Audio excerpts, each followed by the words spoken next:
Welcome to the third week of the Bible in a Year Challenge. You'll find a link on the parish website and social media for a written outline of the readings you will encounter this week and the full schedule of the readings. What we're going to talk about today is just a basic overview to put things in context. Now that we're in week 3, we're going to be repeating less of the things from earlier on. And so if you want sort of general information on the literary form and origin of Genesis, for example, go back to the broadcast for week 1 or the summary for week 1. In this week, we encounter all of the remainder of Genesis beginning at chapter 37, and then we start with Exodus with the first 3 chapters.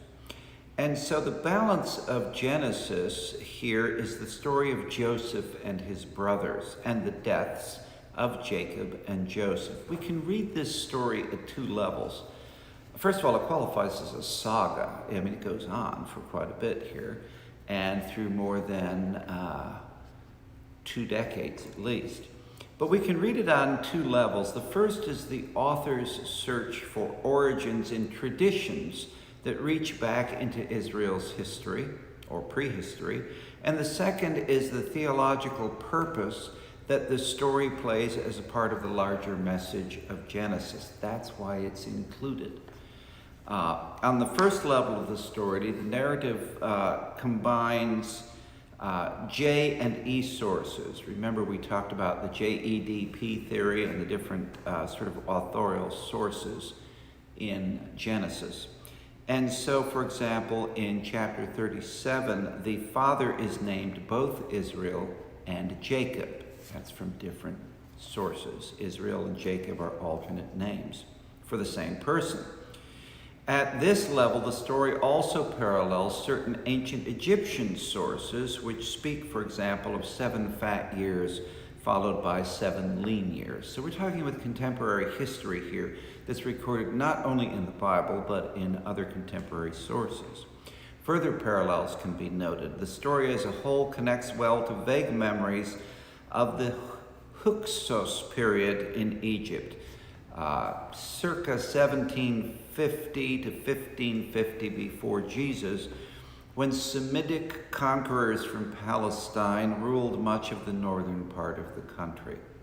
At a theological level, however, we encounter that Joseph is attentive to God's plan, which works differently from the course of the human planners involved. For example, look at Joseph's remarks in chapter 45 and chapter 50 and compare these with Proverbs 16:9 and 19:21. We can also think of Psalm 107, where it says that Joseph has been sent in order that the Hebrews may be rescued from the hand of oppression at a later date. Joseph's speech and conduct reflect ancient wisdom traditions of the Near East, which are incorporated into Proverbs and Psalms. And so there are 2 ways to live life. One is our own way, which is the path of folly. One is to live according to God's will, which is the path of wisdom. Now, regardless of the message and themes, the Joseph saga is above all a dramatic, remarkable saga, dramatic in terms of intensity and integrity. Each step of the story builds on what comes before.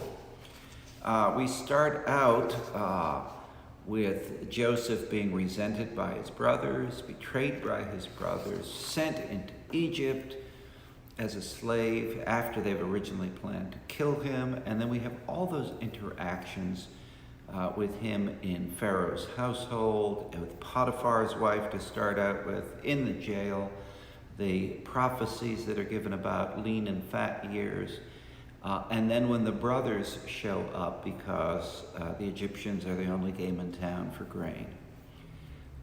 We end up at the end of the book with both Joseph and Jacob buried in what is now Palestine, and then we switch to Exodus. Now, we're still in Torah, the 5 books of Moses, the books of the law. So we're still talking about origins, and we're still talking about origins of the law. In the case of Exodus, we have the second book in Torah, and the same factors in origin and literary form apply here as in Genesis. 4 different authorial strands, things being stated in terms of stories to explain where things came from.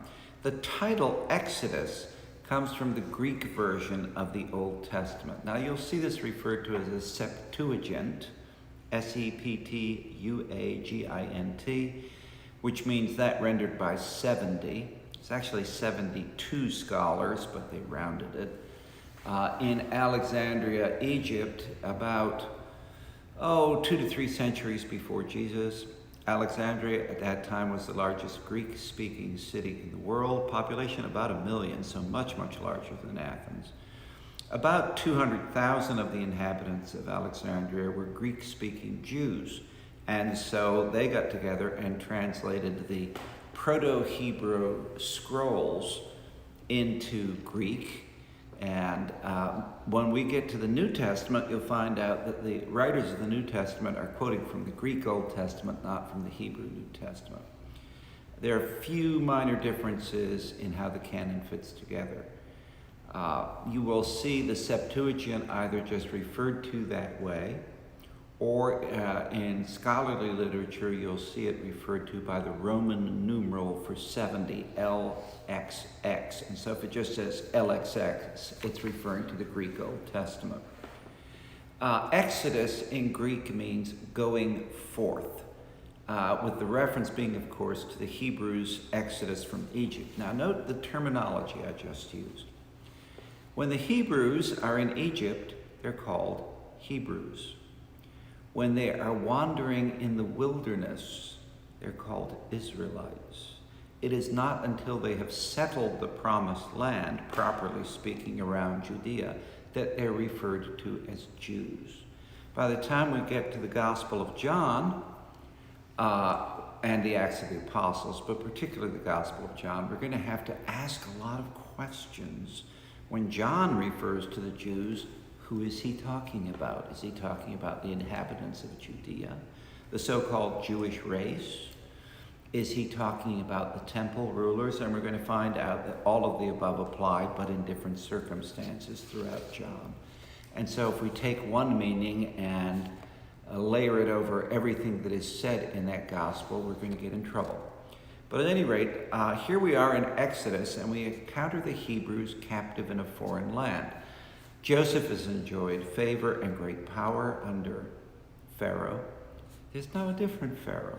Things have changed, and the Egyptians have gotten worried about the Hebrews taking over, basically. So the Hebrews have been backsliding. They are unmindful of God's promises to the patriarchs. The Egyptians, in the meantime, are suppressing them, oppressing them, and the Lord hears this outcry from his people and calls Moses to go to Pharaoh. What is happening in Egypt at the time is a form of genocide, killing the firstborn. This is why we get the story of Moses as a firstborn being in a basket and taken in by Pharaoh's daughter. God's blessing to Abraham of progeny and land has become a threat to Pharaoh, who suppresses the Hebrews by controlling their birth rate. In chapter 2, the people's cry is described as coming to God, and now God becomes a character in the drama. Pharaoh has acted as a god to the Hebrews, exercising the power of life and death over them. Now God, the Lord, will assert his sovereignty, particularly over Pharaoh. Moses raises 2 objections to his call by the Lord: his own inadequacy and that his people will not believe him. God makes clear that he is the Lord, he is in charge, and he reveals his holy name to Moses. This is the name we get at Exodus 3:14, that we conventionally translate as I am, or I am who I am. The way it really works in Hebrew is it's a form of a verb called a kal imperfect. In other words, a timeless verb. And so think of it more in terms of I was, I am, I will be. Timelessness is involved here. God is beyond and before and after all time. This is transliterated generally with the 4 Hebrew vowels, yod, he, wol, he.